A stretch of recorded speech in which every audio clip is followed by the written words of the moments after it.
Hello সবাইকে, সবাই কেমন আছেন? আশা করি সবাই অনেক ভালো আছেন।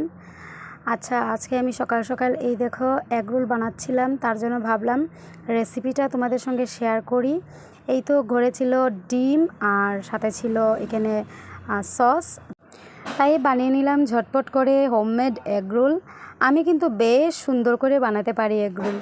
আর এখানে দেখো এই ডিমটা একটু নুন দিয়েছি, দিয়ে একটু ঘাটাঘাটি করছি, মানে একটু স্টাইল ধরছি আর কি, যেভাবে দোকানে বানানো হয়।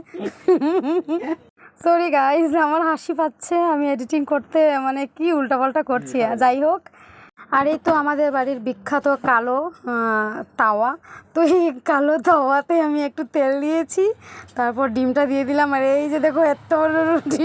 আসলে কি হয়েছে জানো তো, যে যখনই আমি বাড়িতে এগ রোল বানাই তখনই কিন্তু রুটি আমিই বানাই, একদম হালকা পাতলা করে, একদম কাগজের মতো পাতলা করে বানাই। কিন্তু সকালে মা রুটি বানাচ্ছিলেন, তো তখন আমি বলেছিলাম মাকে আমার জন্য দুটো রেখে দিও, আমি আর দিদিভাই এগ রোল বানিয়ে খাবো। আর উনি তো বুঝতে পারেননি, তো বড় বড় করে রুটি বানিয়ে রেখেছিলেন। তো এই দেখো বাড়িতে বসে এগ রোল খাবো, একটু হেভি লোডেড না হলে কি হয়, তার জন্য এমনই ভিতরে স্টাফিংগুলো দিয়েছিলাম, মানে আর এটাকে রোল করতে পারছিলাম না। আর এই যে দেখো রিভিউটা দিদিভাইয়ের কাছ থেকে নিয়ে নেবো নেক্সট ভিডিওতে।